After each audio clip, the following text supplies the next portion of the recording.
Hi everybody, it's Matt Hansberger again, and I want to talk to you about what I think is the trap of the mid-sized brokerage. The mid-sized brokerage that I would describe in our marketplace anyway is anywhere between sort of 20 people and 50 agents working for you. And why I think it's a bit of a trap and it's a difficult spot to operate in is just, I think it causes you to have to do two things. So let me just stop for a second and say, full disclosure, I've never actually run a mid-sized brokerage. I know there are great ones out there. I know there are people who are quite happy running them, but I think it's one of the more challenging things to really compete in a marketplace with. You hear a lot about consolidation of some of the industry right now, where some of these sort of mid-sized brokerages are being bought up, and I think that there's a reason for that, and I wanted to just talk to you about what I think is this trap that exists there.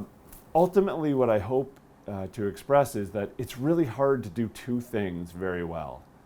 And when you have a brokerage that's just starting out, typically you would describe that as a boutique. And you grow by an agent or two each year perhaps, and all of a sudden you find yourself with 15 people who are looking to you for leadership. But you're monetizing, or your income is coming largely from your sales still. And the movement out of sales and into just leadership is a tricky one. It's one that's really hard to understand the timing around, because you have this great income stream coming from your sales. You don't see nearly the income stream coming from the agent count or the agents working with you, but you're almost to the point there where they're needing enough of you that it's taking some time from you. So why I think it's a bit of a trap is that there is a point at which you have to make the jump to say, okay, I'm going to devote more time and energy to the people on this team than I am to my own sales. And you have to have figured out how you're going to continue to maintain your income while doing so. The trap or the challenge piece is that you almost have to think about that before you add that first person in. Because if you're adding people in, and let's use compensation plan as an example.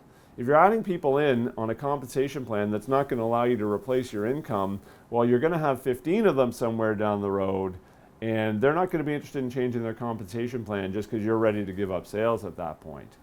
They're going to continue to want that, and you're not going to be able to leave sales despite the fact that they're going to be demanding or expecting more from you as you go along.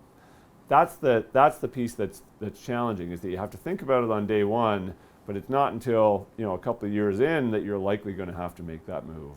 And so I just would encourage you, as you're either maybe starting a brokerage or you find yourself in that situation, to think about, what can I do from here moving forward that's going to change that? So this is a question around what services you're going to offer as well back to your agents. And I know I talk about this a lot, but I think it's an important thing for you to contemplate. As a leader of a brokerage, as that brokerage grows, you're going to need to find more infrastructure to help support that growth.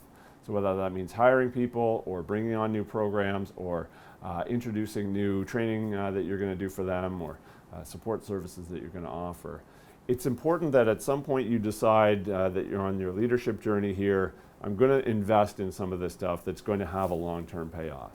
So it doesn't have to be day one that you make all those investments, but at that moment where you decide, okay, I'm going to grow this, and I'm not going to be primarily a salesperson, I'm going to be primarily a broker owner, that's the moment where I think you have to carefully decide what investments you're going to make. So that might be, a first investment might be, someone to work alongside of you, to do some of the support for agents that you just don't have the time to do anymore. You're building infrastructure at that point. You're building a system. You're building a business that's sort of scalable, and it's ultimately probably a business that's sellable as well. Because that's the other piece that's a bit of a trap of the mid-sized brokerage, is that when you get to the end of your career, if it's you and 15 other agents and you are representing 50% of all the sales, anyone coming in to buy your business and hopefully allow you to retire is going to look at how they have to essentially discount everything that you've done as a salesperson over the last few years, and only look at that group of people that you would argue that you probably haven't spent enough time investing in. If you're 0% of the sales and they're 100%, and I'm the buyer for your business, I'm going to look at that and say that's a good thing, because hopefully those salespeople are going to come work for me, and I don't have to worry about the fact that half of your revenue has just evaporated. So it's a bit of an interesting concept, and one that I'm encouraging you to think about. I don't have a solution for you right off of the bat for your particular situation, but the more you think about it, you'll know what the right step is to grow your infrastructure and invest a little bit more in your agents just by listening to what they're looking for at that point. And hopefully that'll help you avoid what I think is the trap of owning one of these mid-sized brokerages. Thanks very much, folks. Have a great day.